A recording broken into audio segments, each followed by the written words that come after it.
So twebaza nnyo Katonda kubanga ali wamu naffe ekiro kya leero. Togwamu maanyi, teweebaka, tonafuba. Lunaku lwakubaako we tuyingira. Kati ate gwe bweweebaka ojja kuba obyonoonedde ddala. Kale ekigambo kyaffe ekyakawungezi ka leero nsaba ofeeyo nnyo. Oba oyina pen, ng'oyina notebook, oyina Bible yo, awo wennyini wooli, oba owandiika kijja kuba kizibu nnyo okubanga osumagira. Omutawana kwe kutuula obutuuzi kubanga obudde bumaze okuziba. Zino ziri ssaawa 6 ez'ekiro wano e Uganda. So abantu bw'onooba towandiika kyangu nnyo okusumagira, sweta gijjeeko, leesu gyebikule. Leero gwawuliriza ng'oli mu kitanda, ng'oli mu muzannyo. Nkwegayiridde vaayo mu kitanda. Kulaba weebisse bulungi nnyo, owooza mbiraba bulungi. Ogenda kusumagira nga n'okusaba tosabye. Vaayo mu kitanda obeere serious, obeeko bw'otuulaawo wansi ku tiles, otuule kakeekako, otuule wonna wooli, tugenda mu kigambo. Katombeke tusabe nate. Omwesigwa muyinza w'ebintu byonna Katonda omulungi, Katonda ayinza byonna, tukwebaza nate. Tutuuse mu kiseera kyaffe ekirungi eky'ekigambo ky'otutumidde akawungezi ka leero. Omwoyo Omutukuvu twagala okulaba, jangu okole ebikulu n'eby'amaanyi. Ekigambo kye tugenda okuwulira okiwandiike ku ntobo y'emitima gyaffe, kifuuke ekiramu mu ffe, tubeere nga tukuweesa ekitiibwa mu nsi muno, ate mu byonna tumalirize nga tuyingidde eggulu mu linnya erya Mukama waffe Yesu Kristo tusabye. Njagala okwebaza ennyo Katonda alina ekigambo kyatutumidde olunaku olwaleero. Topiki yaffe eya leero tugenda kulaba ku kye bayita amaanyi agali mu kigambo. Wali oligategedde ago amaanyi agali mu kigambo. Tugenda galaba we tunaaviira wano akawungezi ka leero nga tutegedde amaanyi agali mu kigambo kya Katonda, era bwe tunaateeka mu nkola ebigambo byonna bye tugenda okuba nga tuwulira olunaku lwa leero, obulamu bwaffe tebugenda kusigala kye kimu. So kiki enjagala okugamba nti ensi eno yonna nga bw'ogiraba yatondebwa ne Katonda bwe yali agitonda yayogeranga bwogezi kigambo. Ekyo tolaba nti kyewuunyisa nnyo. Ensi yonna Katonda yatuula ku namulondo ye n'aba ng'ayogera bwogezi, n'agamba wabeerewo enjuba. Enjuba n'eva awatali nejja neeyimirira. N'agamba wabeerewo omwezi, omwezi ne guva awatali ne gujja ne guyimirira. Wabeerewo ebintu byonna by'olaba, ensozi z'olaba, ensolo zonna z'olaba, ze tumanyi ne ze tutamanyi, Katonda yayogera bwogezi kigambo ne kireeta ebintu ebitaaliwo okuba nga biyimirira. Ekyo nno kyewuunyisa nnyo. Era njagala tugende mangu ddala mu kitabo kya Yokaana essuula esooka. Tugenda kutandikira ku lunyiri olusooka mpaka olunyiri olwokutaano. Awo wennyini wooli, Yokaana essuula esooka olunyiri olusooka mpaka olwokutaano, which is John chapter 1 verse 1 to 5. Bayibuli egamba bweti, agamba nti ku lubereberye waaliwo kigambo, kigambo n'aba awali Katonda, kigambo n'aba Katonda. Oyo yaliwo ku lubereberye awali Katonda. Ebintu byonna byakolebwa ku bw'oyo, era awatali ye tewali kintu na kimu ekyakolebwa. Obulamu bwali mu ye, obulamu ne buba omusana gw'abantu. Omusana ne gwaka mu kizikiza, so ekizikiza tekyagutegeera. Ebigambo tubiwulidde bibeeredde ddala bingi, naye ekisinza okunsanyusa nti ekigambo kino kyaliwo okuviira ddala ku lubereberye, era batugambye nti ekigambo kyali awali Katonda. Kwegamba awali ekigambo we wali Katonda. Ate laba bwaga nti kigambo ate bwe yamala n'afuuka ani? Kigambo n'aba awali Katonda, kigambo n'aba Katonda. Kwegamba ate kati ekigambo ne kifuuka Katonda. Mu ngeri endala ekigambo tokyawula na Katonda, kigambo ye Katonda. Ojja kitegeera bulungi. Kye kino kyagambye nti ekirala kyagambye nti ebintu byonna byakolebwa ku bw'oyo, era awatali ye tewali kintu na kimu. Mukwano gwange ampuliriza, nga bw'olaba ekintu kino kyaliwo okuviira ddala ku lubereberye, nti ebintu byonna bye tulaba olwaleero Katonda yayogera kigambo. Eyo yali nkola okuviira ddala ku kutonda kw'ensi. naye paka olwaleero Katonda ekintu kyonna kyagenda okukola asooka n'ayogera ekigambo. Waliwo ebintu ebimunze bye neewuunya nga Katonda yabyogera oluusi ne sibiteekako na birowoozo byange, naye ogenda okulaba ekintu kye yayogera nga kijja mu nkola. Ne weewuunya n'ogamba naye emirundi egisinga ngenda nenzijukira ne ngamba okay, Katonda yali ayogera ku ki kyagenda okukola. Kyeva olaba tulina okutwala ebigambo Katonda byayogedde naffe okubanga biri so serious. Katonda takola kintu nga tasoose kyogera. Wakiri abaako gwakibikulira omulala n'atakibikulira gwe, naye omulala ng'akimanyiiko era naawe onjulira tiwaliwo ebintu by'olaba n'oga nti ekintu ekyo Mukama yakindaga naye nga kati kiri mu buliwo. So ako nako tukategedde bulungi nti tewali kintu Katonda kyasobola kukola nga tayogedde. Eyo nkola ye ne mu mulembe gwe tulimu Katonda asooka n'ayogera n'alyoka akola kyagenda okukola. Agambye nti obulamu bwali mu ye, obulamu ne buba omusana gw'abantu, omusana ne gwaka mu kizikiza, so n'ekizikiza tekyagutegeera.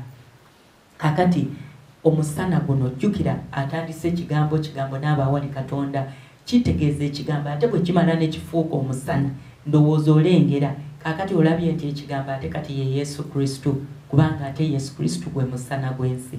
Kati ate ekigambo agambye afuuse omusana. Bayibuli yange ey'Oluzungu bannange nze munansonyiwa munzikirize ensome ekintu olunyiriri luno mu Luzungu tulabe Katonda waffe bw'ayogedde. Tuli mu John chapter 1 verse 1 to 5. Bayibuli egamba bweti, in the beginning was the Word, and the Word was with God, and the Word was God. He was in the beginning with God. All things were made through him, and without him nothing was made that was made. In him was life, and the life was the light of men. Luzungu lukinyumisiza nnyo. In him was life. Mu kigambo mwe muli obulamu. Obulamu bwe tuyina n'olwaleero. Bwe njogera ku bulamu ntegeeza n'obulamu obutaggwaawo. Kigambo yajjudde obulamu, kitegeeza n'obulamu bwe twetaaga tuyina kuyingira mu kigambo kubanga kye kirimu obulamu. Ate wali agambye nti kyamala ne kifuuka omusana. So ekigambo kyaffe agambye nti ate bwe kyayingira ne kyaka ekizikiza tekyakimanya. Kwegamba ekitangaala bwe kyayaka okuyita mu kigambo ne kyakira mu bulamu bw'abantu ne kyakira ensi, ekizikiza kyo kyesootinga kyokka tekyaddamu ate kuyimirira. So twebaza nnyo Katonda olw'okubikulirwa okwo, n'olw'ensonga eyo njagala okitegeere nti ekigambo ye Yesu Kristo ekituwa obulamu buli bw'ayogeddeko bw'agambye nti ekigambo kyekyali n'obulamu. So kitegeeza n'obulamu bwe twetaaga obutaggwaawo buli mu kigambo. So kikyengezaako okuleeta bwe tuba nga tutegedde amazima ago mu ngeri endala Mukama kikyagezaako tugamba tuddeyo mu kigambo ng'ekkanisa ab'emikwano. Mukama atubanja okuddayo mu kigambo. Bangi ku ffe Katonda abadde mwesigwa, ayina ekigambo kye yayogera naawe ku lw'embeera eyo gy'olabanga akooye. Katonda yayogera naawe ku lw'amaka go. Katonda yayogera naawe ku lw'abaana bo. Katonda yayogera naawe ku lw'emirimu gyo. Naye omutawaana gwe tulina mu kkanisa oluusi Katonda ayogera ekigambo ne kirwawo. Kati kye tukola tulina tendensi esuula ekigambo Katonda kye yayogera naffe. Naye kiki nkugamba olwaleero tugenda kuddayo tulonde buli kigambo kyonna Katonda kye yayogera naffe. Oba yakyogerera mu kirooto, it doesn't matter. Bw'aba yakozesa kwolesebwa, as long as Katonda ye yakyogera. Oba kwali kusomesa nga bw'olaba bwe ntudde wano bwe nti abamu Katonda ayogedde naffe okuyita mu basomesa nga batusomesa ekigambo. Ng'era bw'olaba nakati manye nina omuntu gwe njogera naye okuyita mu kusomesa kuno. Oba ayogedde mu bannabbi nga nabbi ye yajja n'akulagula ekigambo, as long as oli sure nti yali Katonda.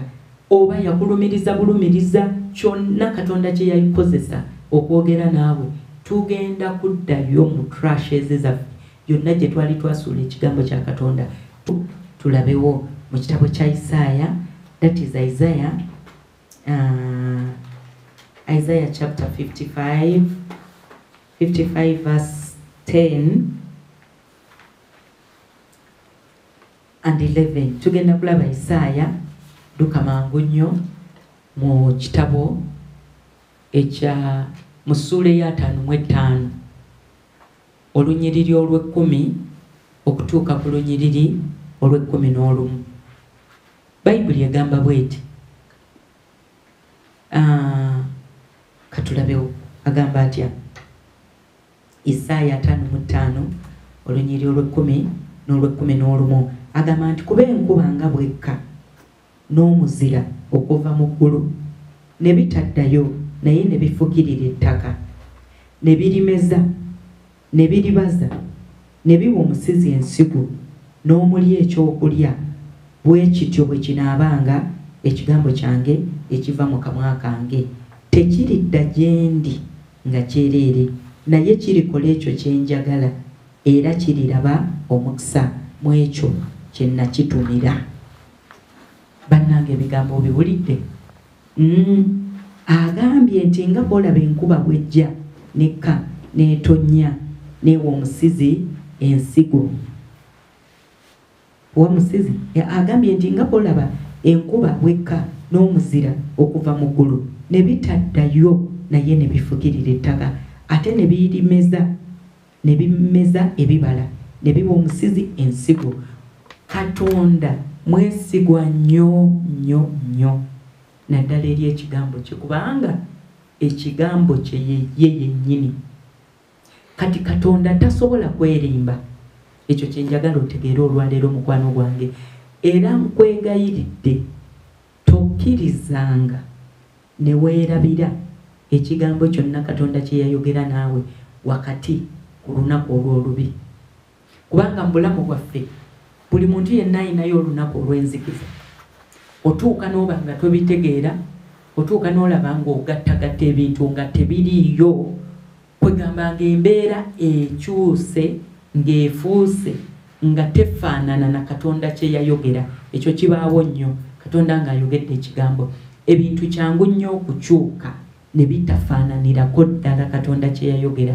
Naye nkwegayiridde togezanga n'osuula ekigambo wakati ku lunaku olw'olubi, wakati ku lunaku olw'enzikiza, teweerabiranga ekigambo kyonna Katonda kye yayogera naawe. Lwaki?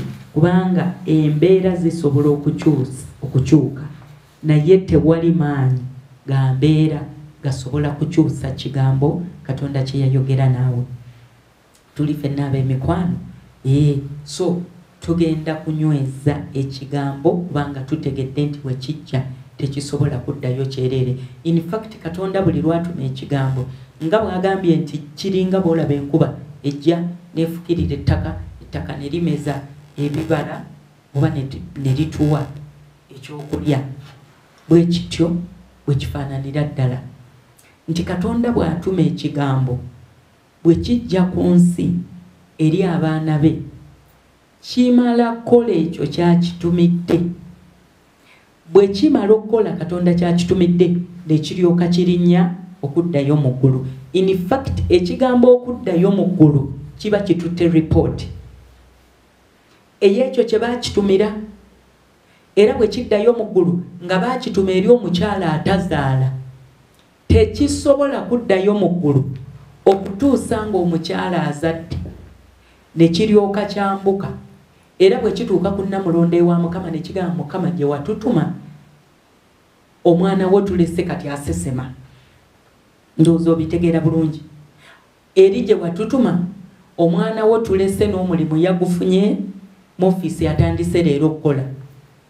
Ekigambo buli lwe kiddayo mu maaso ga Mukama kiba kitutte report. Tekisobola kuddayo nga tekimaze kukola, kubanga kyo bwe kimala okukka kiina amaanyi agawaguza mu buli mbeera yonna, oba musana oba nkuba oba mayinja oba wa.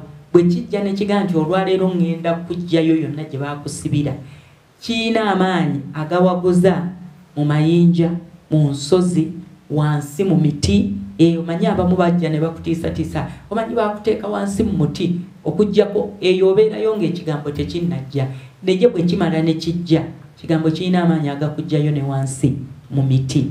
So kwegayiridde ekyo kinootinga ennyo kubanga kikulu nnyo okumanya ekigambo kyonna Katonda kye yali ayogedde naawe kigenda kutuukiriza Katonda kye yayogera.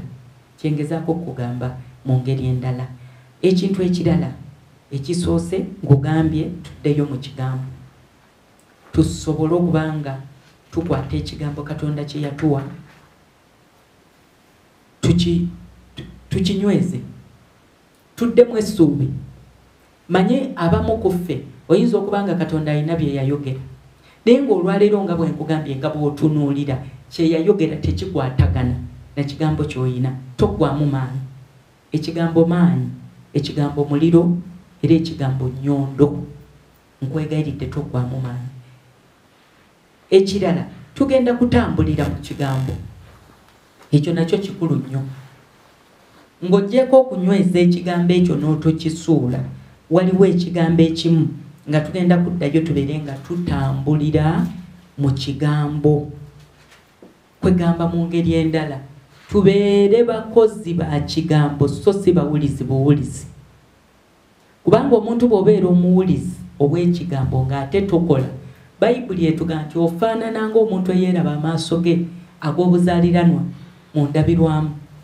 Kubanga mangu ddala ng'amaze okweraba bw'ava mu ndabirwamu taddayo kujjukira ki kyabadde afaanana. Naye kati nze naawe tugenda kuddayo mu kigambo tusobole okubanga kati tukitambuliramu. Gye tugenda okukomya okutambulira mu kigambo kigenda kufuuka kitundu ku bulamu bwaffe. Mangu ddala njagala olabe lwaki kikulu nnyo ng'ekkanisa okuddayo tubeere nga tutambulira mu kigambo. Buli kye tukola kyonna tulina okuba nga tutambulira mu kigambo. Zabuli 10:19 olunyiriri olw'e15.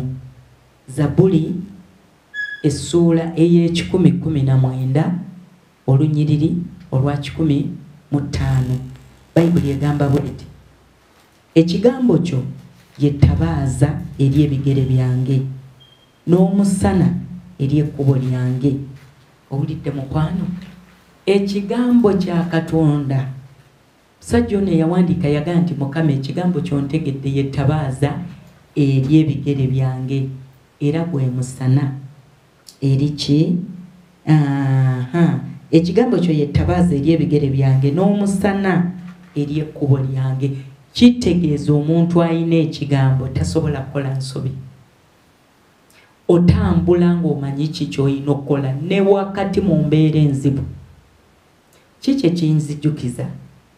Wakati mu mbeera eyo abantu nga boogedde embeera nga togitegeera tuddeyo tunoonye Katonda ky'ayogera.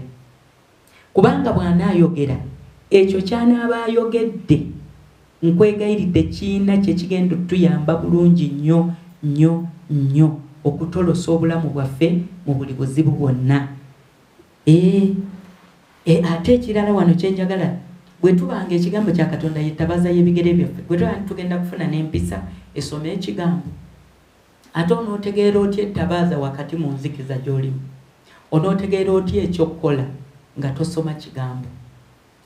Tugenda kuddayo eyo njagala ekubeerera empisa nga gwe ogitandike. Kola programu zizo obulamu bw'omanyi nga bwe butambula mu lunaku. Njagala ofuneyo essaawa ne bw'ebeeremu bw'etyo olunaku eba ekola kinene nnyo ojaawule nga yakusoma Bayibuli. Weemanyiize kyeteekemu ekyo ne paasita wo tagenda kikuteekamu gwagenda okugolokoka ogaye nti okay tukuyamba just kuwulira ki kyakola naye ekyokugolokoka obikule Bayibuli ekyo gwagenda okyekolera mukwano gwange.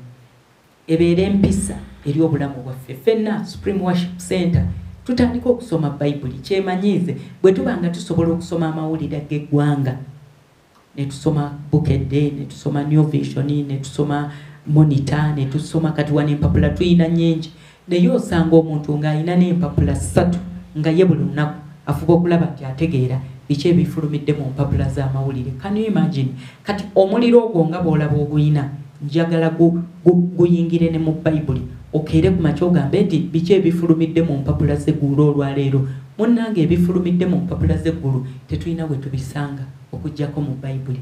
So weemanyiiza okusoma Bayibuli at any given opportunity. Buli woofunira omwaganya wonna beera ng'osoma Bayibuli. Ekigambo kijja kuba kikulungamya, kikufuukira eddala ettabaaza ey'ebigere ebyo. Abantu nga bakulese, emikwano nga gikulese, ne pasita wo nga takyakutegeera, ekigambo kijja kubuulira ekyokukola. Tojja kukola nsobi, ekigambo kijja kutereeza. Waliwo oluusi bwe tuba nga tuwaba naye Mukama najja n'ayogera. Bw'ayogera ekigambo mu butuufu bw'okikwata ova yonna gy'obadde obuliddeko mu bukubokubo buno obutono nodda ku highway. So ekigambo it corrects us, ekigambo kitutukuza ne kitulongoosa.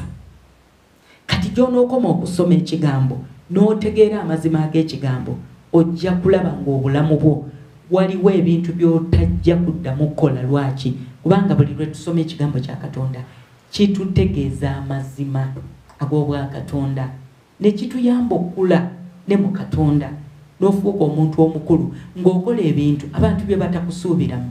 In other words, ekigambo kituleetera spiritual maturity. N'oyiga okusonyiwa w'otandisobodde kusonyiwa, n'oyiga okwagala abantu w'otandisobodde kwagala abantu, n'oyiga okukola obulungi abalabe bo. Lwaki? Kubanga tusoma ekigambo ne tutegeera. Kati mu kukiwulira ne tutegeera Katonda ky'ayagala, kigenda kitutukuza, kigenda kitujjamu ebintu ebitali bituufu. Mu Matayo essuula ey'okutaano olunyiri olw'omunaana, mangu ddala katudduke tulabe Bayibuli kyeyogera mu kitabo kya Matayo essuula ey'okutaano n'olunyiriri olw'omunaana. Njagala owulire Bayibuli egamba bweti, agamba nti balina omukisa gugenda tunaaza byonna. Awo ndowooza tutegeddewo bulungi. Katulabeyo n'ekigambo ekirala kiri mu Zabbuli essuula ya 11. Tugenda kutandikira ku lunyiriri olw'okutaano mpaka olunyiriri olw'omunaana. Bayibuli egamba etya? Tuli mu Zabbuli essuula ey'e11. That is Psalms chapter 101 verse 5 to verse 8. Sorry. Tugenda kutandikira ku lunyiriri olw'okutaano mu ssuula ey'e11 tugendere ddala paka ku lunyiriri olw'omunaana. Bayibuli egamba bweti, agamba nti awali entya tugenda kuddayo tutambulire mu kigambo. Kati bwe tumala okusoma ekigambo bwe kityo kitegeeza bw'oba obadde weegulumiza, ekyo nakyo tugenda kwenenya. Bw'oba obaddemu n'amalala, nako tugenda kwenenya. Buli kintu kyonna ekibadde mu ffe tugenda kwenenya, tuddeyo kubanga twagala kulaba Katonda ekiro kya leero. Ekirala kye njagala oleme kwerabira nti ekigambo kya Katonda kiramu ate era kikoze nnyo nnyo nnyo. Bwe kijja nze neewunya ekigambo, engeri Katonda gyali nti y'ekigambo. Ekigambo ekyo ky'olaba kirina amaaso, kirina amatu, kiwulira. Oba ontegedde mukwano gwange? Ekigambo kirina amaaso, kirina amatu, kitegeera, era Katonda bw'akyogera kijja nga kitambula. Nga bw'olaba, can you imagine okumanya ekigambo kirina amaanyi nti olwaleero ekikuleetedde okuba ng'otunula kigambo. Waliwo ekigambo ekyazze ne kikugamba kitya? Tuyina overnight ekiro kya leero. Bwe wakiwulidde kati ku luno kyazze kitya? Nga bakiwandiise nga kiri written ku online. Naye olwakisomye bw'oti tekikuganyizza kwebaka. Olaba enkwe kiri ekiramu ate nga kikozi. Kugamba bwe kityo bwe kiri nti ne Katonda bw'ayogera ekigambo tekisobola kuganya mbeera yonna eyimiridde mu maaso g'okuyimirira. No, embeera evaawo, ebintu bikyuka, ebintu kugamba bingi ebiwanyisibwa. Katulabe mu Bebulaniya essuula ey'okuna, tugenda kulaba olunyiriri olw'12.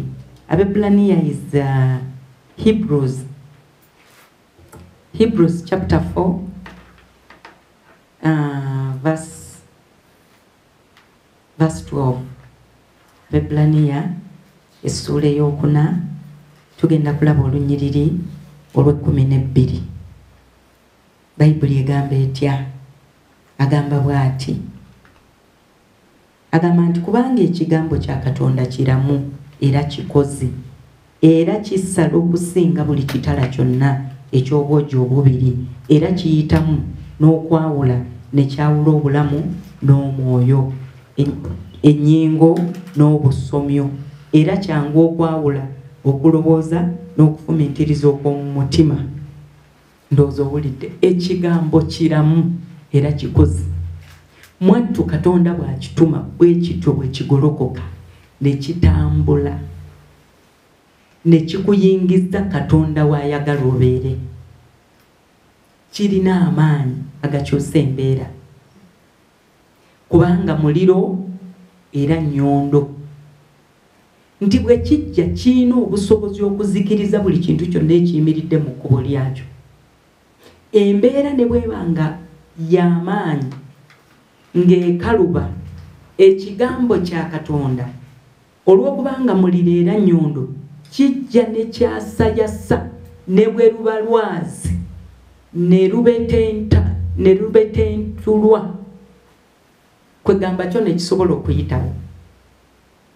Njogera eri gwe alina ekigambo nti ne bw'obanga olina ekisenge ky'olaba ekigambo kya Katonda olwaleero bw'ona okisikayo n'okikola n'okitambuliramu n'okikomyawo mu ggwe n'otandika okisabiramu, kirina amaanyi agagenda okumenyaamenya buli ekibadde kiyimiridde mu maaso, buli ekibadde kikuziyiza, buli ekibadde kikulemesa. Ekigambo kya Katonda kiramu era kikoze. Njagala okuwa example ennyangu ennyo. Tudduke mangu mu Ezekiel essula eya 37, tugenda kutandikira ku lunyiri olusooka mpaka olunyiri olw'12. Ezekiel essula eya 37 olunyiri olusooka mpaka olunyiriri olw'12. Njagala owulirize bulungi otegeere ebigambo bino bye mbadde njogera. Bayibuli egamba bw'eti, omukono gwa Mukama gwali ku nze n'antwala n'anfulumiza mu mwoyo gwa Mukama n'anzisa wakati mu kiwonvu, kale nga kijjudde amagumba, n'akinneetoolooza. Amagumba nga mangi nnyo mu kiwonvu ate nga makulu nnyo. Ebigambo ebyo biwulidde? Ono yali pasita Ezekiel, naye olunaku lumu Mukama yajja n'amufulumiza mu mwoyo. By the way, na kino njagala okikwate nga bwe tulabye nti ekigambo kya Katonda ekimu ku byo kigaye nti mubeere nti balina omukisa abalina omutima omulongoofu kubanga abo baliraba Katonda. Ekigambo kya Katonda kikolera mu environment ey'obutukuvu n'obutuukirivu kubanga nekyo kyennyini kitukuvu. In fact, bw'okozesa ekigambo nga totuukiridde kikulengera n'ekigamba nti wano si watukuvu. Yensonga lwaki tugenda kwenenya wali we natandikidde kubanga twalabye nti ekigambo kya Katonda nina point gye mbadde nkuwa nenkuga nti tutambulire mu kigambo kubanga bwe tukitambuliramu kitunaaza, kitutereeza, kitulungamya. Nenkuwa Matayo 8 tibalina omukisa abalina omutima omulongoofu kubanga abo baliraba Katonda. Kitegeeza bw'oba tofunye mutima mulongoofu kijja kuba kizibu nnyo okulaba Katonda. So Ezekiel atugambye atya? Ono Mukama okumusobozesa okulaba ekigambo kye yali ayagala omulaga yali alina okumuzza mu mwoyo. Era nga naffe olwaleero tugenda kwenenya tweyambula ebikadde byonna, ebikyafu byonna ebibadde mu mitima gyaffe, tukomyewo omwoyo wa Mukama muffe. Omwoyo omutukuvu bw'ajja muffe aleeta emirembe. Wakati mu eyo embeera gy'olitamu tugenda kusaba emirembe kubanga naffe olwaleero twagala kuyingira mu mwoyo. Tugenda kusaba essanyu lya Mukama likomewo mu mitima gyaffe lituule. Tugenda kusaba obuwombeefu bukomewo mu mitima gyaffe. Ekisa kya Katonda kikomewo mu mitima gyaffe. Okugumiikiriza kubeere mu mitima gyaffe. Oba otegedde mukwano gwange? Ezekiel omukono gwa Mukama gwamutwala ne gumufulumiza mu mwoyo kubanga omuntu bw'abeera mu mwoyo obulamu buba bulala nnyo. njagala tulabe pastor ono bwe yali mu mwoyo agambye ky'omukono ogwo ne gumutwala mu kiwonvu kale nga kijjudde amagumba n'akinneetoolooza amagumba nga mangi nnyo mu kiwonvu ate nga makulu nnyo. Omusajja ono yatunulira amagumba Pastor Ezekiel omanyi okusanga nga mangi gajjudde ekiwonvu yonna gye baamuyisa ate ekirala kye yasinga okwetegereza ku magumba gano nga makalu nnyo. Kyekyaddako olunyiri olwokuna lugamba lutya? Olwokusatu n'aŋŋamba nti omwana w'omuntu amagumba gano gayinza okuba amalamu? Nenziramu nti ayi Mukama Katonda gw'omanyi. Oba okitegedde? Kwegamba pastor ono okusinziira ku magumba engeri gye gaalimu amakalu yali talaba ansa. N'agamba Mukama gw'omanyi. Eyo mbeera gye njagala otunuulire mu bulamu bwo. Bangi ku ffe tuyina we tuyita naye ng'embeera ze tulimu nga mu butuufu naawe gumba kalu. Nga bw'olitunuulira n'amaanyi agasaba mukwano gwange nga tokyagayina. Kwegamba ng'olaba eggumba eryakala ne liva mu kukala ne liba kkulu nnyo kubanga gaali makalu ate nga makulu nnyo. Ekintu ekikulu kitegeeza kiruddewo. Kakati yeeyo embeera gy'oyitamu olwaleero. Omanyi nina omukyala olunaku lumu yajja yansanga nga atabuddwa bambi. Yayina embeera ng'eri embeera olaba ggumba ate nga kkulu ate nga nnyo. Etuziina ze tuyitamu nga mu butuufu mu magezi ag'obuntu osigaze kimu kuga nti Mukama bw'aba yayogera kanindirire Katonda naye nga tosobola kumanya bintu bwe bigenda kuyongayonga. Omukyala ono n'ampa sitole yankwatako ennyo. N'aŋŋamba Musumba tuludde n'omwami wange. In fact baali bamaze mu bufumbo emyaka egisoba mu 10. Bali bonna nga bayise mu bintu bingi nnyo. Baali baavu ne beebikanga obugoye buli awo tebutegerekeka naye omwana omuwala ono n'agumiikiriza. Mpola mpola n'agenda ng'asaba Katonda n'atandika okukyusa embeera. Omukisa ne gujja ne basonda obusente bwe baali nabo ne bagula poloti. Bwe bagula poloti ne batandika okusonda obusente bwabwe ne batandika okuzimba ennyumba. Naye omukyalo ono agamba somewhere somehow batuuka ekiseera omwami n'amugamba toddayo genda ku site. Ono teyakirowoozaako mu ngeri ndala yonna. N'agamba okay no problem. Ate nga luli bagendanga bonna ne balambula site. Kati ono n'abeera awo naye olunaku lumu agamba mujje n'afuna ekirowoozo. N'agaana nga ndudde nnyo genda ku site. Kiki ekigenda mu maaso? N'akwata ssente ze n'alinya nga n'omwami tamugambye. Agenda okutuuka ku site gye baali bazimba ng'ennyumba yaggwa dda. Kati muye n'agamba naye bannange omwami wange ennyumba yagimala n'ataŋŋamba nako nti yagimala. Kwegamba nga byewuunyisa. Era kye yakola ne yeewuunaganya. Agenda okusemberera ennyumba nga si kugimala bumazi naye nga n'omupangisa mwali. N'agaana eyo omwami wange bannange kati yateekamu n'omupangisa ali enaafuna ssente ennyumba ate twagizimba ate nga ffe tulina ogiyingira kakati ate ateekamu ate omupangisa. Kwegamba byonna nga byewuunyisa naye neyeekuumira mu mwoyo. Si byangu naye n'asaba ekisa. Kati muye n'afuna ekirowoozo n'agamba kaŋŋende ntuuke njogere n'abaawaka bano mbabuuze ki ekigenda mu maaso. Era bw'atyo bwe yatambula atuuka ewaka n'asangawo akaana akatoototo. N'akabuuza mami aliwa. Akaana ne kamugamba mami agenze mu tawuni. Ate daddi aliwa. Ne daddi naye agenze mu tawuni. Agamba era muye n'awulira ng'eddoboozi limugamba genda obikkuleko ku kateni y'ennyumba. Kasita abakulu tebaliyo. N'atambula mpola n'atuuka ku kateni y'omulyango n'agibwa n'awenjulawo. Agenda okutunula mu nnyumba ng'ekifaananyi kya bbaawe kiri ku kisenge eky'okwanjula n'omukyala omulala. N'afuluma n'adda ewaka nga n'ekyokukola takola kintu. Mukyala agenda okujja gye ndi bambi ng'atabuse naŋŋaanye Musumba kakati simanyi na kyakolera mwami wange njagala weewonye sajja akomawo buli lunaku ewaka ennyumba agizimbye agiteseemu omukyalo omulala ate takubuulidde akugambye kimu toddayo kulinnya ku site ogenda okutuuka ku site nga n'abantu mu nnyumba bayingira omukyala n'angamba yawulira ng'asaanawo ate to make matters worse emyaka 10 gye baali bamaze nga tazaala agenda okutuuka eri mu maka gy'alaze munnange nga bebi ali mu nnyumba ekyana nga kifaananira ddala bbaawo omutwe gwonna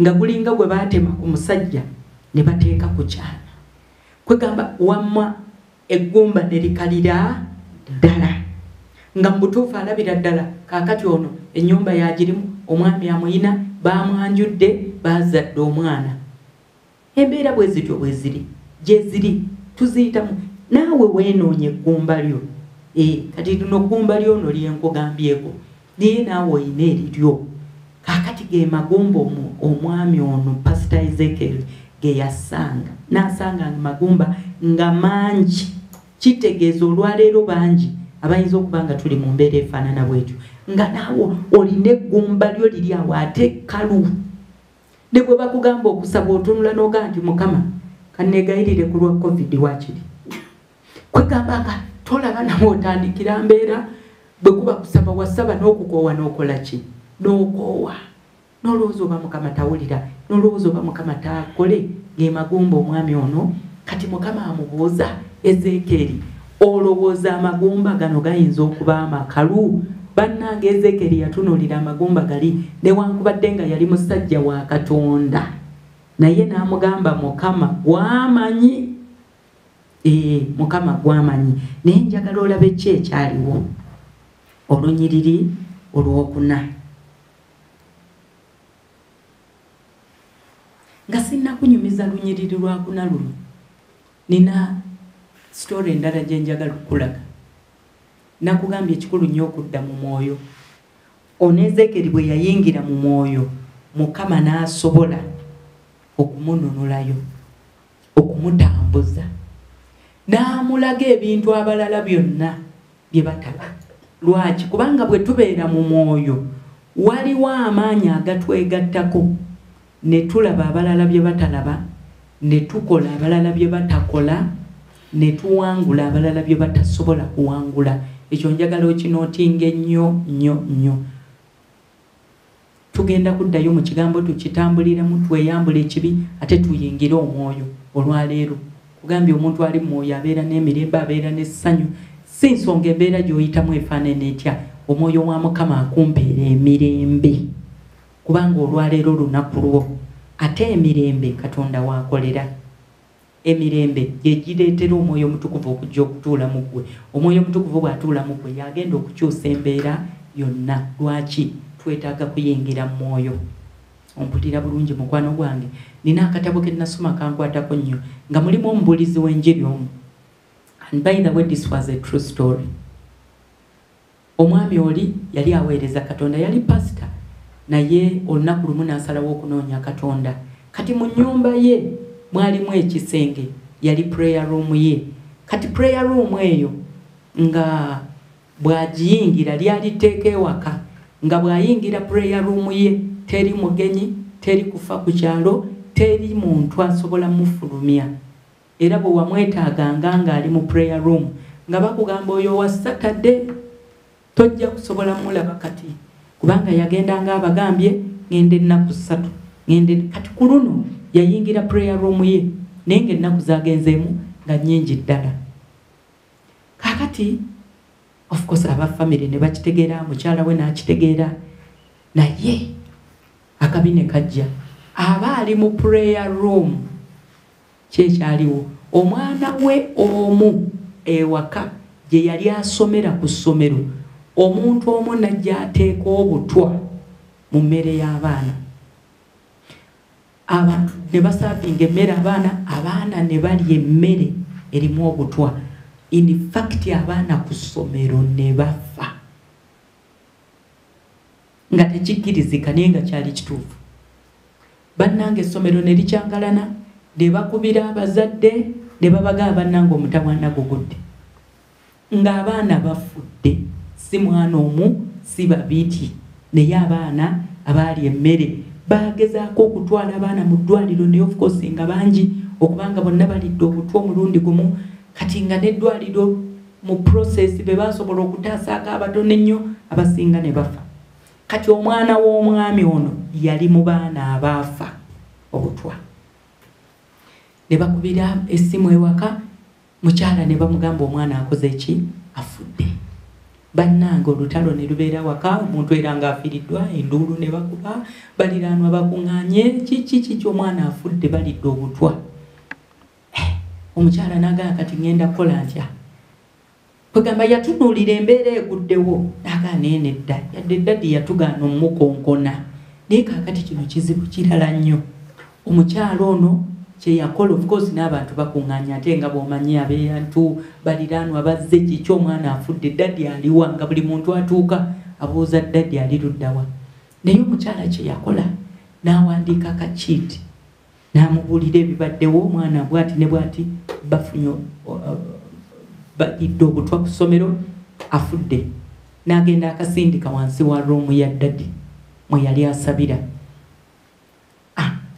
ye bw'amala okukasindika ne bikomaawo nga talina kirala kyakkola bannange ne balinda ddadi afulume ddadi teyava mu roomu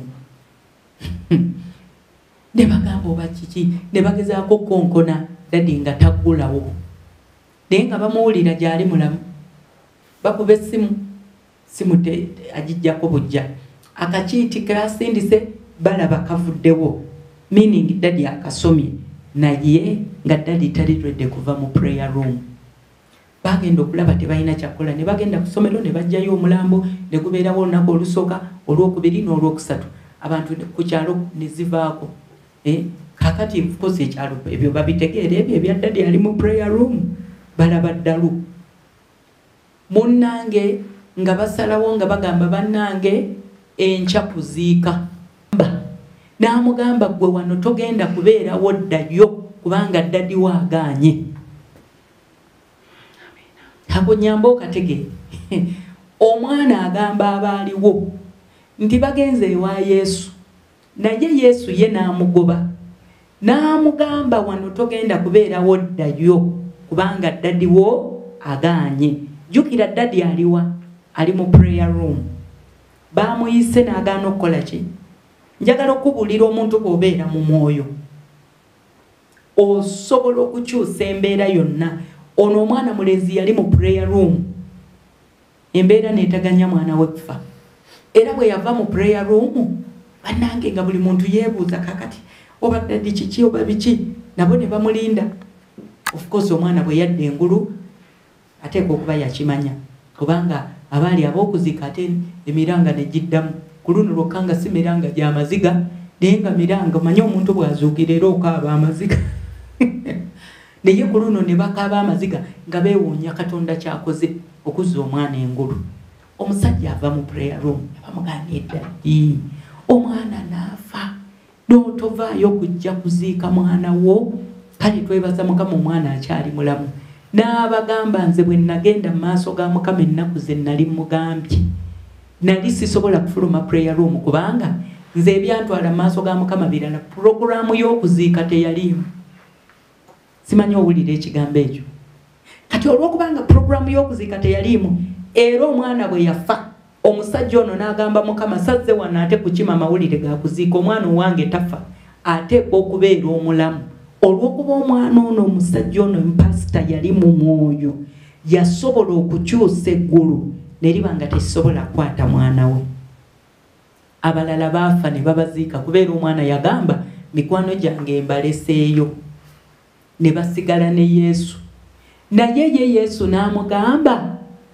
gwe togenda kusobola kusigala wano ddayo ddadi waagaanye omwana mulenzi yawoza ne Mukama n'amugamba Mukama nazze puroguramu ndala nnyo ey'okuziika tebaddeemu omwana we bw'atyo n'abeera mulamu kakati gwolooza olwaleero bw'onooyingira mu mwoyo toyinaayo naawe by'osobola gaana atolaba waawo ky'osobola gaana n'ogamba Mukama eyo embeera mu bulamu bwange olwaleero teddamu.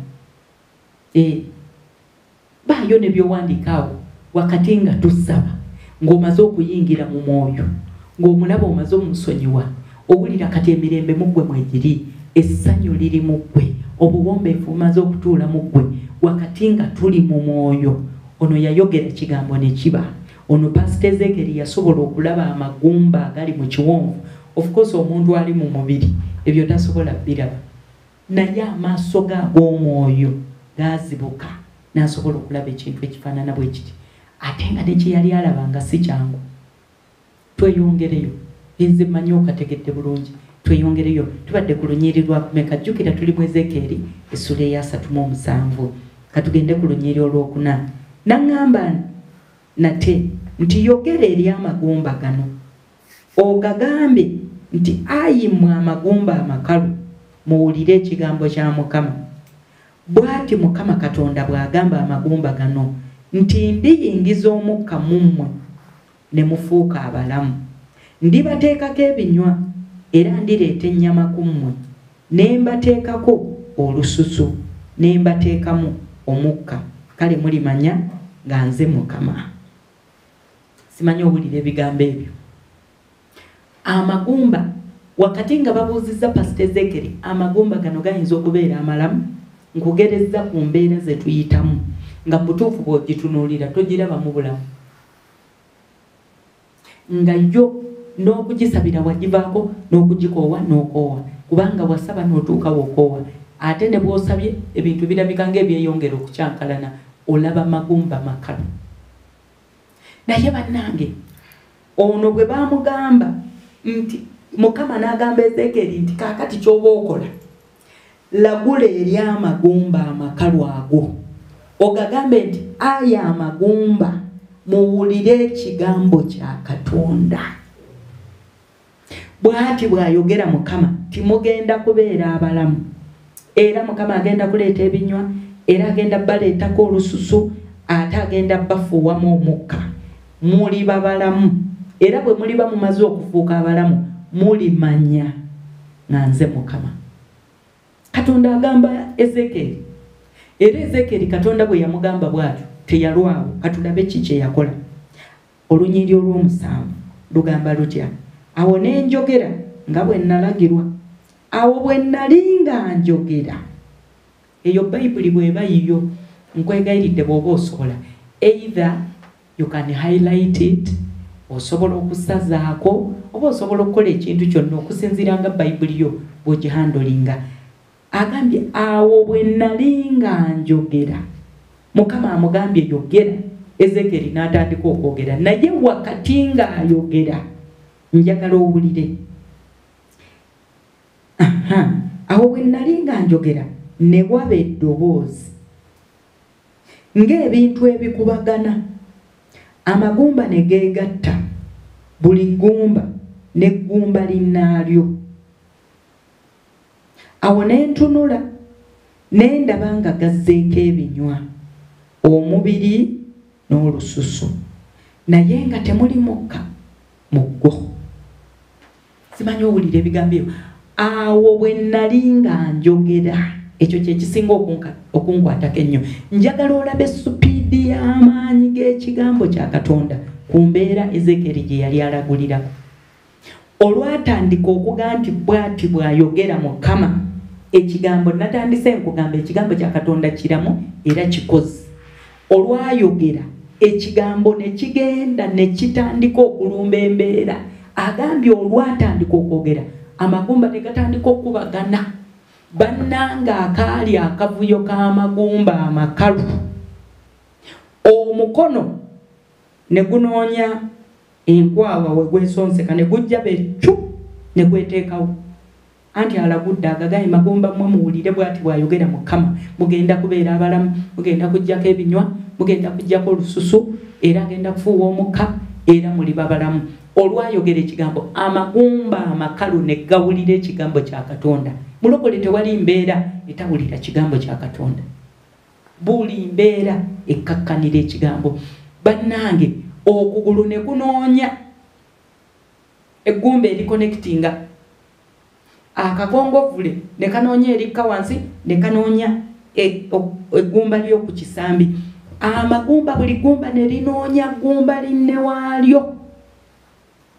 Awo nno wenjagalira naawe olwaleero ojjeyo buli kigambo ky'omanyi tugenda kulagula ku mbeera eyo ey'eggumba ekkalu ofuneyo ekigambo naawe olagule. Ndabira ddala gwe singa ali wano ng'oli ku puroguramu eno ekyawandiikibwa kigamba kitya? Mukama n'alaba nga si kirungi omuntu okubeera yekka n'amukolera omubeezi amusaanira. Ogenda kundagulira ekigambo ekyo ku ggumba eryo ery'obutafumbira oligaye mbeera gwe ey'obwasingo wulira ekigambo kya Katonda bw'ati bw'ayogera Mukama ti yalaba nga si kirungi omuntu okubeera yekka n'amukolera omubeezi amusaanira. Immediately wakati ng'oyogera olyoka olaba ekyali mu kiwonvu. Olubiriizi lwoba luliwa kyonna kyekiri Katonda yamanyi bw'agenda okukikola. Era wakati nga tumaze okulagula njagala ate onyamba owulirize nnyo eddoboozi lya Mukama. Kubanga abamu ku mmwe omwami wo gy'ali Katonda engeri yokka gy'alina omumuggyayo wakiri banaamuwaayiriza ekigambo ne bagamba nti yabbye laptop naye nga kigambo kye kitandise okukola ki? Okukola. Ng'ekigendererwa lwaki bamuwaayiriza basobole okumugya yonna gy'ali kubanga wakati nga bamuwaayiriza ekyo ekiro agenda kusula luzira mu kkomera. Awo nno wensaasirira abantu nga bamaze okuteekera omuntu eruzira kuba ye Katonda eggumba ekiro kya leero buli ggumba ligenda kunoonya ggumba linna waalyo. Nkuwa buwi example erimu bwe lisobola okwenoonya wabeewo gwe bawaayiriza nti yabbye kompyuta ng'ekiddako kibateeka omugoba ku mulimu ate si kumugoba bugobi bamusoosa luzira wakati ng'ali eruzira eno Mukama naawe anti olwo eggumba liri mu kunoonya ggumba linnaalyo ekiro ekyalyoka akugambe enkya keera bukeezi eruzira obuwulira abasiba enjiri. Simanyi obiraba bwe bigenda okwekola olyoka ogenda okubuulira enjiri ate nga ne gwe batutte eruzira ekiro ekyalyoka alwota ekirooto nga mukyala we azze okubuulira njiri naye ng'asibye akaviiri nga kewasiba. Eggumba liri mu kunoonya ggumba linna waalyo. Bwe nali nga njogera amagumba ne waba okuyogana. Omwana mulenzi ono yalaba ka vidiyo wano yali alagula walinga ebintu byekola instantly kubanga ekigambo kya Katonda kiina speed. The word of God is so swift. It is live and active. Nti bw'oyogera kitandikirawo ne kitambula. Kitegeeza wakati nga tulagula ebigambo bino ku magumba ge tuyina waliwo ebintu ebigenda okukyankala n'ekiro kya leero. Waliwo ebigenda okuva mu position mwe biri bibeeko gye babikasuka. Waliwo ebigenda okuzuukira ebyali byafa wakati nga tulagula ekigambo ekyo kyekyaliwo. Ezekieri bw'atugambye awo ne njogera nga bwe nalagirwa. Awo bwe nali nga njogera ne waba eddoboozi n'ebintu ebikubagana amagumba ne geegatta buli ggumba n'eggumba linnaalyo. Awo ne ntunula ne ndaba nga gazzeeko ebinywa ng'era ekigambo bwe kyali omubiri n'olususu naye nga temuli mukka muggo. Awo naŋŋamba nti yogera eri omukka, yogera omwana w'omuntu ogambe omukka nti bw'ati bw'ayogera Mukama Katonda nti jangu okuva eri empewo ennya ayi omukka oyingire mu bano abattibwa babeere abalamu. Awo ne njogera nga bwe yandagira omukka ne gubayingira ne babeera balamu ne bayimirira ku bigere byabwe ne babejja eddene nnyo. Omwana Ezekieri yalaba ka firimu. Mukama n'akomawo n'amugamba kale kati ebinywa bizze bulimu ddamu olabule ogambe nti kati mibiri mmwe mpite empewo ennya okuva mu nsonda ennya ez'ensi. Mpewo mujje muyingire mu bano babeere abalamu. Mbwera bwe yali ayogera empewo n'eva mu nsi nejjeeyingira abantu bano abaaliwo naye nga kati mirambo. Bano bannange empewo olwabayingira ne batandika okutunula buli omu n'atunula ku munne bagenda okwetunulako bali awo buli mulambo gunyigiriza gunne waago ne batandika okwebuuza gwe lwaki onnyigiriza ate gwe lwaki onyigamba nga bali awo naye kyekyaliwo ekigambo nga bwe yakyogera ne kifuuka ekiramu. Era bannange bw'amala okulagula agambye omukka ne gubayingira ne babeera balamu ne bayimirira ku bigere byabwe ne babejje eddene ennyo. Awo n'aŋŋamba ti omwana w'omuntu amagumba gano y'ennyumba yonna eya Isirayiri kubanga boogera nti amagumba gaffe gaakala era n'essuubi lyaffe lyaggwaawo. Simanyi owulira agambye amagumba ye kkanisa y'ennyumba ya Isirayiri ye mulokole gwawuliriza.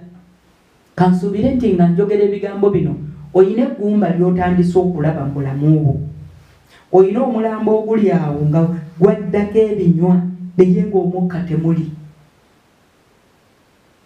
Mukwano gwange awulira ebigambo bino n'amugamba kati nno Ezeekeri kino kyenkulaze. Kwegamba yatwala Ezeekeri n'amuyingiza mu mwoyo n'alyoka amutwala amukolera ka vidiyo.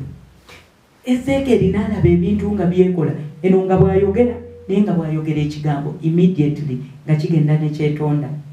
Bwe yamala omulaga ebintu bino byonna n'amugamba nti Ezeekeri eyo y'ekkanisa yange bwetyo bwefaanana. Boogera tebakyalina ssuubi bagwamu amaanyi kwegamba bonna banafuye bagamba amagumba gaffe nga makalu. Embeera ekkanisa olwaleero ze tuyitamu tuli magumba makalu.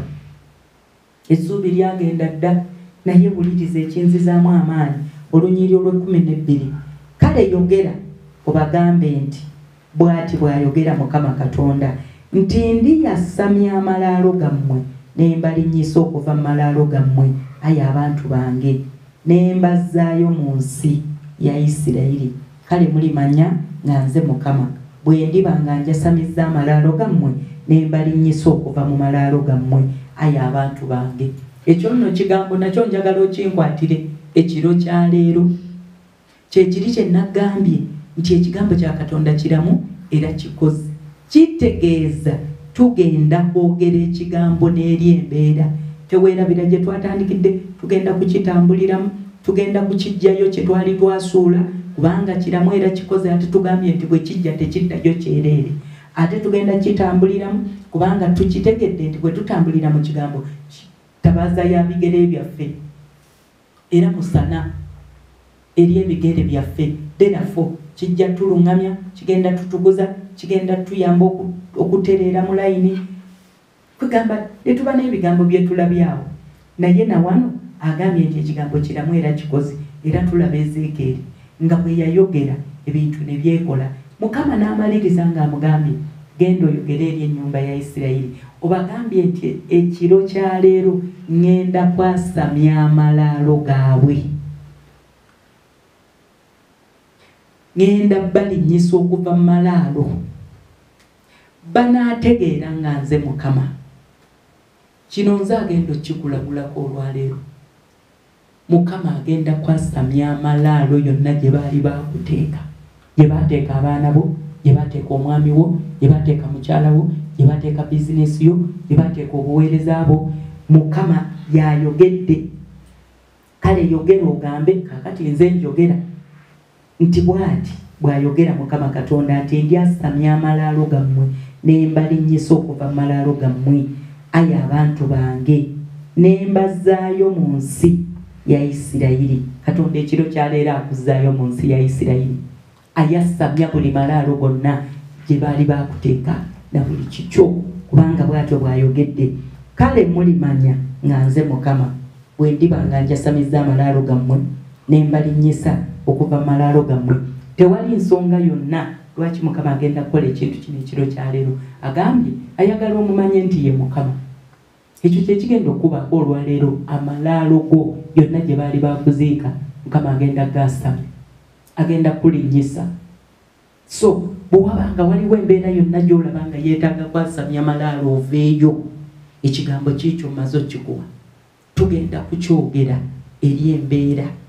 Gwe singa ali wano nakugambye dda Mukama yayogera nanga nti Mukama nalabanga si kirungi omuntu okubeera yeka ekyo kyogenda okwogera eri embeera ye ey'obwasingo omugayi Mukama bwe kibanga si kirungi kitegeeza omubeezi wange yonna gyali ekiro kya leero mukono gwo gumwanguyirize mbukubanga teguyimba wadde n'okuyinza ne gutayinza kulokola bannange gumutolose gumujeyo yonna gye bamusibira bw'aba ali mu kkomera omukono gwa Mukama gumujeyo yonna gye bamuteeka olowooza Katonda kitwala kyo connecting obulamu bwo n'omuntu omutuufu nze neewunya omwana omu oliya neewunyisa baali batuuse okufumbiriganwa omuwala ali eno ayina essaala gy'asaba omwami asula jjinja akaabirira Katonda ku lw'omukyala ate omwana mulenzi oli yali yamatira kye bayita omuwala omuzungu era essaala ze zonna Mukama omuwala omuzungu Mukama randeboshi katarabo muzungu bannange wamma omuwala n'asaba omulenzi omuzungu Katonda teyalwawo nga sizoni y'okuwasa etuuka ate raba bwe kyekola wakati nga sizoni ye ey'okuwasa etuuse ne wabaawo abazungu abaava ebweru ne babayiwa ku kyaki bwe yali aweerereza kakosita kalamba omuvubuka n'agamba kiwedde bukyanga nsaba essaala era yatuuseza mu nnaku ezo n'ayingirirawo okusaba n'okusiiba kubanga baamutabula ng'obuwala bungingi mulimu obutono mulimu abanenenene mulimu abawanvu n'agamba Mukama kati otyo abazungu obandeetedde naye ekikati ekiddako mu bano yono omutono yono omuwanvu kwegamba anoonya kati justice some specific directions asobola okutegeera the specific person n'agamba omugezi asaba n'asiiba anoonya okulungamizibwa mu kisiibe ekyo eky'ennaku kye yalimu ennaku 3 ayagala Mukama amulage kuba n'abazungu omuzungu omutuufu n'aloota ekirooto nga maama we amuzaala amukubidde essimu n'amugamba mwana wange nkukubidde naye ekikunkubiza eno y'essimu ya mukyalawo eri 0772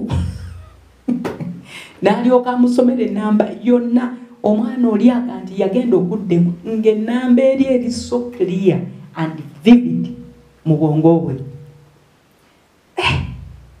naye ekyasinga omumalamu amaanyi kwe kulaba 0772 n'agamba naye bano abazungu abazza obuzi tebasobola kubeera na nnamba bweti n'asooka kandi muno tateekwa kubeera muzungu naye nga ki ekigambo kizze bamuwadde essimu ya mukyala we era essimu eyo n'agiwandiika bwe yadde engulu naye yatusesa n'atagikubako ng'alaba tekwatagana na bano bazze n'agamba nti kakati nze essimu ate kakati bwe naamukubira ate bw'aba nze nga tanjagala ate era nga bw'omanyi bwe twewolereza n'abaakaawo bye yayogera naye omwoyo omutukuvu n'amulemerako yagenda okulaba nga n'ekisiibo tekikyagenda nga buli lwabanga atandika okusaba eddoboozi limugamba ennamba ya mukyalawo okutuusa lwe yayambala amaanyi n'akwata essimu n'akuba agenda okukuba essimu eri ng'omwana omuwala ate ali Kampala weewuunye omuvubuka ali Jjinja omuwala ali Kampala naye olw'okuba Katonda ekigambo kye kiramu era kikozi kyagenda ne kigolokosa ekiro ekyo oli n'afuna ennamba y'omwana omuwala ate ne bamulemerako akuba essimu okutuusa lwe yakubira omwana omuwala ne basinkana bagenda okusinkana ng'ekigambo kiri kiriya eno y'ennamba ya mukyalawo oba okitegedde mukwano tugenda kwogera ekigambo eri embeera gwali wano ng'oli mukyala mufumbo oba oli mwami mufumbo amakaago gayuuga njagala owulira ekigambo kino dduka mangu mu Matayo essuula ye-19 tugenda kusabira mu kigambo kino Matayo essuula ya 19 tugenda kutandikira ku lunyiriri olw'okutaano n'olw'omukaaga okaabirire Katonda olw'ekigambo kino Bayibuli egamba etya Matthew chapter 19 verse 5 and verse 6 Bayibuli egamba bweti n'agamba nti omuntu kyanaavanga aleka kitaawe ne nnyina ne yeegatta ne mukazi we nabo bombi banaabanga omubiri gumu olwo nga tebakyali babiri nate naye omubiri gumu kale Katonda kye yagadde awamu omuntu yenna takyawukanyanga yogera ekigambo ekyo eri embeera eyo yalumba amakaago eyalumba omwami wo eyalumba mukyala wo ogigambe embeera gwe bwati bwayogera Mukama, wulire ekigambo kya Katonda.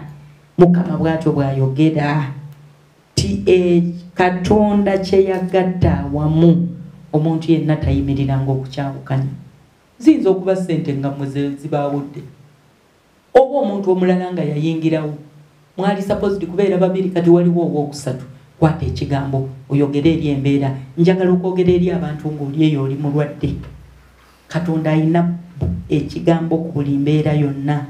Mu Isaaya tudduke mangu nnyo olabe Isaaya tugenda kulaba essuula ya 5:3. Mmanyi oyina ekigambo naye kino nkuwaako buwi wonootandikira.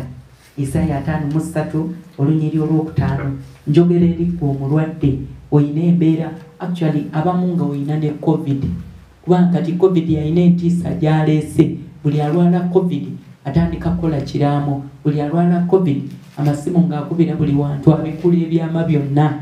Naye gwe ali eyo ng'owulira ekigambo kino, ogenda kwogera ekigambo kino eri embeera eyo ey'amagumba amakalu. Oyina embeera gy'oluddemu, bulwadde bukulumye, kansa, siriimu, simanyaani. Agamba atya? Naye yafumitibwa olw'okusobya kwaffe, yabetentebwa olw'obutali butuukirivu bwaffe, okubonerezebwa kw'emirembe gyaffe kwali ku ye, era emiggo gye gye gituwanya. Kigambo kikyo kyogera eri embeera. Toteekwa kufa ndwadde, toteekwa kubonaabona na bulumi obwo, kubanga yabetentebwa n'akubibwa ku lwange naawe, ku lw'ebyonoono byaffe, n'emiggo egyamukuba gye giwonya kansa wo, gye giko amanda g'omuliro n'obuganga. Ababonereza ababi abayiwako amanda g'omuliro n'obuganga, ababonereza n'empewo eyokya ennyo. Kaakati bw'obanga olinayo omubi yenna akutawaanya, agambye nti ababi abayiwako amanda g'omuliro n'obuganga, ababonereza n'empewo eyokya ennyo. Kati weewuunye Katonda okuyiwako omuliro n'aleeta n'amanda n'agamba nti omuliro gwokka tegumala, museneyo n'amanda tumwokye, ate n'atakoma ku manda n'aleeta n'empewo egyekuwujje, naye ku luno lwokka ng'ate n'empewo naye eyokya. Njagala okuba akafaananyi ekigenda okubeera mu nkambi y'omubi mu ddakiika zino eziddako nga tusaba wakati ng'olina abalaba abagolokosa ababbi abali mu bulamu bwo. Omubi ayinza n'okuba omuzimu gw'obwenzi obwo nga ye mubiwo, olugambo lw'oyina nga ye mubi, okutya nga ye mubi, obwavu obukulemeddeko nga ye mubi. Egyo emyoyo egikuleetera disappointments mu relationships, omuntu n'akukyawa awatali nsonga. Nogambye Mukama kiki?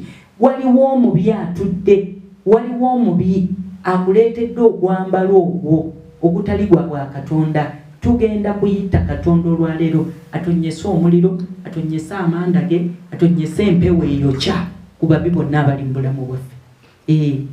Olowooza tewabeere weewaawo? Dduka mangu mu Amosi tugenda kusoma essuula ey'omwenda, tulabe Bayibuli kyetugamba.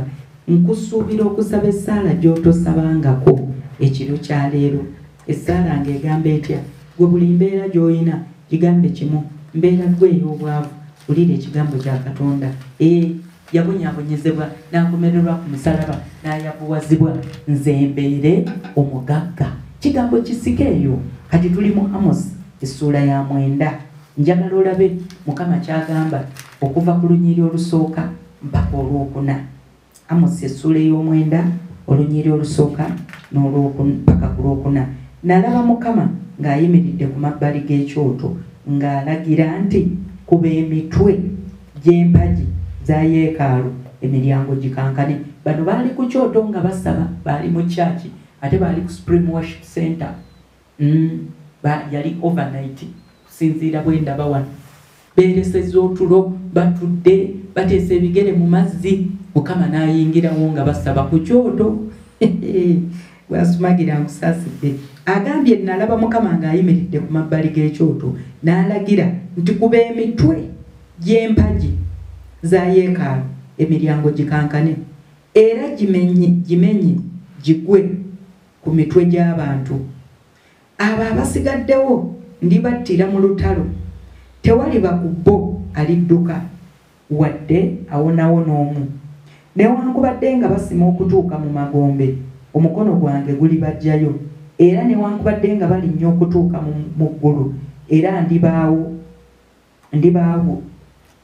ndibawanulayo. Ne bwe balyekweka ku ntikko y'olusozi Kalumeeri, era ndibanoonya ne mbajjayo. Ne bwe balyekweka wansi mu buziba bw'ennyanja wansi, era ndiragira ogusota gwayo ne gubabojja. Omulabe wo talina gy'agenda kuddukira ekiro kya leero. Tugenda kuba ku mitwe emiryango gikankane. Eyo gye bali nga batuloga, eyo gye bali nga batuteeseza obubi. Agambye kuba ekizimbe kibagwire, yonna gye bali tewali agenda kudduka. Abanaagezaako okudduka ngenda bazikiriza. Abanaddukira mu nsozi, omukono gwange gugenda bawanulayo. Abanakka wansi mu nnyanja, ngenda kulagira ogusota gubalumireyo. Kwegamba abanakka emago, omulabe ekiro kya leero ali mu buzibu. Tugenda kuba ku mitwe, kubanga Yesu yayimiridde dda ku kyotaawo wooli. Tugenda kuba emiryango gyonna gikankane, abalabe bonna bayiikeyo. Oba nkuwadde bingi ebyawandikibwa oba ngwongere sinnamanya, naye tugenda kukaabirira Katonda. Luka mangu mu Yeremiya essuula eya 2 olunyiriri olw'11. Bannayibumba mukooye nga mumbuuliranga nga musumba. The scriptures are too many. Naye why am I making them too many? Nti omulala mulwadde, omulala ayina balabe, omulala. So tuli mu Yeremiya essuula eya 2 tugenda kulaba olunyiriri olw'11. Bayibuli egamba etya? Jeremiah chapter 20 verse 11. Bayibuli egamba bweti. Agamba nti olunyiriri olw'11. Okay. Lugamba bwe luti, naye Mukama ali nange ng'ow'amaanyi ow'entiisa. Abanjigganya kye baliva beesittala, so tebaliwangula. Baliswala nnyo kubanga tebakoze by'amagezi. Balikwatibwa ensonyi ezitaliggwaawo, eziteerabirwenga ennaku zonna. Owulidde ebigambo ebyo? Abanjigganya, olina yeeyo abakuyigganya. Bagenda kuswazibwa ekiro kya leero, ate bagenda kukwatibwa ensonyi, kubanga Katonda we tagenda baganya kutuukiriza bye bateesezza. Owulidde mukwano gwange? Ngamba gwali eyo nga baakuloga. Luka mangu mu Isaaya essuula ya 44 olunyiriri olwa 25. Isaaya tugenda kwogera ekigambo eri amagumba amakalu g'oyina. Isaaya 44 tugenda kulaba olunyiriri olwa 25 olwogere eri eggumba lyo. Bayibuli egamba bweti, atta obubonero bw'abalimba era alalusa abalogo abasirusiru. Atta obubonero bw'abalimba era afuula abalogo abasirusiru. Can you imagine? Muloga abadde yakuloga ng'alabika ng'omugezi kubanga bye yayogeranga bikuliko. Naye Mukama ekiro kya leero agambye nti agenda kutta obubonero bw'abalimba era afuula abalogo abasirusiru. Akyusa abagezigezi okudda emabega n'amagezi gaabwe okuba obusirusiru. Katonda agolokoke. Ekyo ekigambo kyogera eri embeera yonna ey'eddogo. Akyuse buli magezi ga buli muntu yenna bufuuka obusirusiru ekiro kya leero. Ngamba gwe omukyala ali eyo nga n'okuzaala tokola ki? Nga tozaala. Bayibuli egamba etya? Dduka mangu mu kitabo ky'Okuva. Tugenda kumaliriza, tokoowa. Budde bwaffe eddakiika ntono nnyo zisigadde, naye ngenda kumaliriza. Kyabuzaayo ennyiriri ntono nnyo, lumu oba bbiri zokka. Tuli mu kitabo eky'Okuva. Tugenda kulaba essuula eya 23. Okuva essuula eya 23 n'olunyiriri tugenda kutandikira ku lwa 25.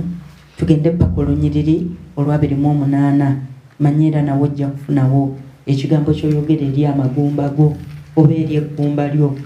Agamba bw'ati, era munaaweerezanga Mukama Katonda wammwe, era ndigiwa omukisa emmere yo n'amazzi go, nange ndiggyawo endwadde wakati wammwe. Tewaliba kirivaamu olubuto newankubadde ekigumba mu nsi yo. omuwendo gw'ennaku zo ndigutuukiriza. Owulidde ebigambo ebyo? Bwe tunaaweereza Mukama bannaye ng'obuulidde enjiri nga weegayiridde ku lw'eggwanga obadde muweereza we, kaakati agambye tewali kigenda kuva mu lubuto newankubadde ekigumba. Agambye ennaku zaffe agenda zituukiriza, tetuubulwenga kyakulya era tetuubulwenga kyakunywa. Yogera ekigambo ekyo eri embeera eyo n'otuuka okubanga nekyolya tokiina naye nga toli muweereza we. Bannange eri eggumba yogerera ekigambo. Agambye nti ndisindika entiisa yange mu maaso go, ndibateganya abantu bonna b'olituukako, ndikukyusiza amabega gaabwe abalabe bo bonna, era ndisindika ennumba mu maaso go eziri bagoba Omukiivi n'Omukanani n'Omukiiti mu maaso go. Ekiro kya leero wabeewo ku nnumba Mukama zasindika eri Abakiiti, eri Abakiivi, eri yonna. Kino kigambo kya Katonda tugenda kikoowoola Katonda agolokoke eri buli ggumba eriri mu bulamu bwaffe. Njagala okumaliriza n'ekyawandiikibwa kino ekiri mu Isaaya. Ebyo bye nkuwadde buwe ntandikwa. Ebyawandiikibwa bingi kubanga bulijjo osoma Bayibuli, naye njagadde nkuwa entandika ya bino otandikiraawo osobole okugattako ku by'oyina wakati nga tuli mu kusaba obyogere, kubanga olwaleero tugenda kwogera ekigambo, tugenda kutambulira mu kigambo, tugenda kugolokosa ekigambo kyonna kye twali twasuula tukisikeyo, tutandike okukisabiramu, tukoowole Katonda alabirira ekigambo ky'okukituukiriza. Tugenda kutambulira mu butukuvu n'obutuukirivu, ate tugenda kusaba nga tusabira mu kigambo, tulagire ekigambo kya Katonda eri buli ggumba kkalu eriri mu bulamu bwo. Isaaya 45 tugenda kulaba olunyiriri olusookera ddala. Bayibuli egamba bw'eti: bw'atyo Mukama bw'agamba oyo gwe yafuukako amafuta Viki, gwe nkutte ku mukono gwe ogwa ddyo okujeemula amawanga mu maaso ge, era ndisumulula ebiwato bya bakabaka okuggulawo enzigi mu maaso ge, n'eziwankaaki teziriggalwawo. Ndikukulembera n'enteeka ebifo ebitali bisende, ndimenyaamenya enzigi ez'ebikomo n'entemaatema ebisiba eby'ebyuma, era ndikuwa obugagga obw'omu kizikiza. N'ebintu ebyakwekebwa ebiri mu bifo eby'ekyama olyoke omanye nga nze Mukama Katonda wa Isirayiri akuyita erinnya lyo. Bannange ebigambo biwulidde? Ngenda kukulembera temeteme ebifo byonna ebisiba eby'ekyuma, nkuggulira enzigi ziwankaaki tezigenda kuddayo. Buli mbeera yonna nkumanya olina enzigi enzigale mu bulamu bwo, nga buli lw'obanga ayitawo bw'oti enzigi zeggala. Mukama agambye ngenda kuggulira enzigi ziwankaaki, ku luno lwokka ogenda kuyitawo. Ekyawandiikibwa kiikyo n'ebirala byonna bye nkuwadde gatta ku ebyo by'oyina. Manyi oyina bingi nnyo, naye olwaleero tugenda kubanga Ezekieri gy'alagula ekigambo eri embeera eri amagumba amakalu bwe kityo ne kyekola. Naffe olwaleero gy'essaala gye njagala tukabire Katonda. Olunaku lumu Mukama yaŋŋamba ekigambo ne ntya n'okutya. Yaŋŋamba nti Viki, tewali muntu asabira mu kigambo ssaala ye ne sigiwuli. Kyankwatako nnyo n'enjiga okutandika okusabira mu kigambo nga bwe tugenda okukisabiramu ekiro kya leero. Jjukira tugenda kusooka na bwenenya we tusudde ekigambo, we tutakoze ekigambo kya Katonda, we tutakisabiddeemu, ebyo tugenda kusooka tubyenenye. Bwe tumala okwenenya kaakati tuddeyo mu kigambo nga buli kyokola okuva ne leero tandika okukola ekigambo kya Katonda. Kikulu nnyo. Bw'oba olina ekigambo kyonna kye wali wasuula tugenda kijjayo tujjukire tumugaye Mukama gwe wayogera, kubanga ekigambo kya Katonda tukizudde nti bwe kijja tekisobola kuddayo kyereere, wabula okuddayo kitwala ripooti. Kitegeeza tulina okulondayo buli kigambo kyonna, ate ekirala tubeere bakozi ba kigambo, kisobole otunaaza, kisobole otutukuza, kisobole otuluŋŋamya. Bwe tumala tusabire mu kigambo, olagule ekigambo eri amagumba ago agabadde amakalu. Mukwano gwange, ebigambo ebyo bibadde bingi, naye nzikiriza olina ky'ofunyeemu. Nzikiriza waliwo ekintu ky'ofunye mu bigambo ebyo. Tugenda genda mu maaso ga Mukama. Nkusuubira okusaba omutwe gudde wansi, amagulu gadde waggulu. kubanga manyi oyina yeggumba ekkalo. Njagala obeeyo neggumba lye weesibirira ekiro kya leero gaye Mukama. Anti agambye nti mulimanya nga nze Mukama. Omugaye Mukama, ekiro kya leero njagala nkutegeere nti oli Mukama. Nga kino embeera eno evuddewo mu bulamu bwange, kubanga gwe wagamba nti ogenda kutta obubonero bw'abalimba bonna, olaluse buli mulogo. Ekiro kya leero buli kabonero omulabeke yali yanteekako nga ka mulogo, leka okazikirize, ate olaluse buli mulogo yonna gy'ali, kubanga bwe banaalaba nga kye baakola tekituukiridde, abalogo abo bajja kutegeera. In fact n'abalogo bajja kutegeera nga gwe Mukama. Katonda bwe tunaamutegeera nga ye Mukama, erinnya lye ligenda kugulumizibwa waggulu w'amawanga gonna. Naffe tujja kusigala nga tugulumiza Katonda waggulu w'amawanga gonna. Tugenda kusaba, tugenda kaabirira Katonda olwaleero. Ekigambo nga bwe nkisomesezza, mukwano gwange teweebaka. Ekiro kya leero obulamu bwo tebugenda kusigala kyekimu. Bw'osalaba okwebaka era manya nti ffeno bali mu kutuzingira bitereke, bali mu kutusumulula, bali mu kututagulula ku njegere zonna.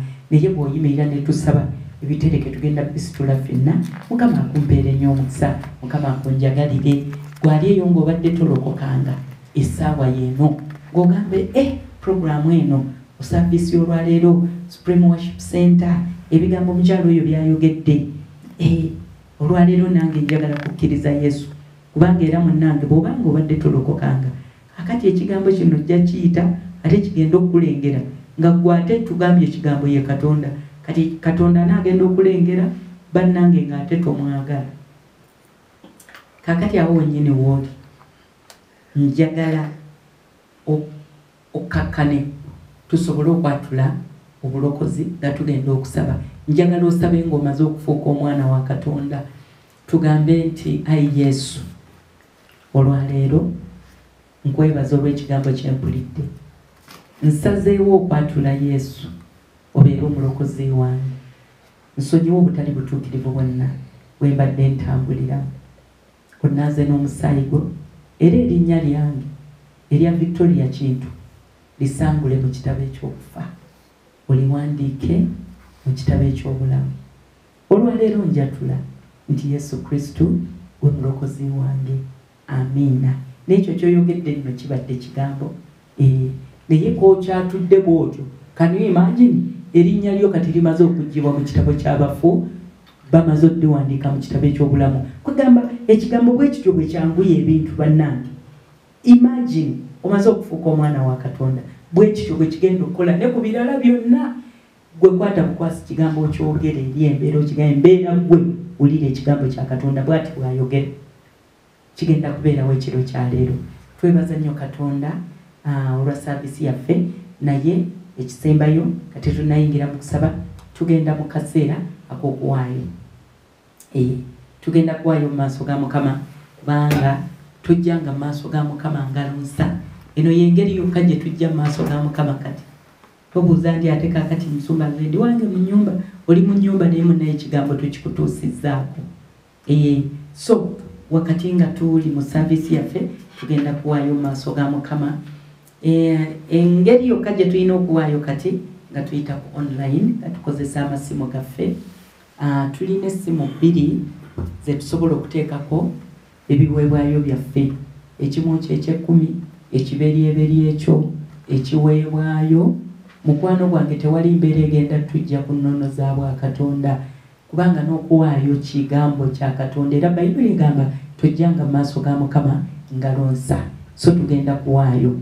Ennamba yaffe ey'essimu eri +256 788 007 898 +256 788 007 898. Eri plus oba akasalaba 256 788 00 898 256 788 00 78998. Eyo namba yaffe ya MTN. Oteekako ensigo yonna ereeta amanya ga Women of the Word Ministries International. Enamba ey'okubiri eya Airtel eri 070 32 59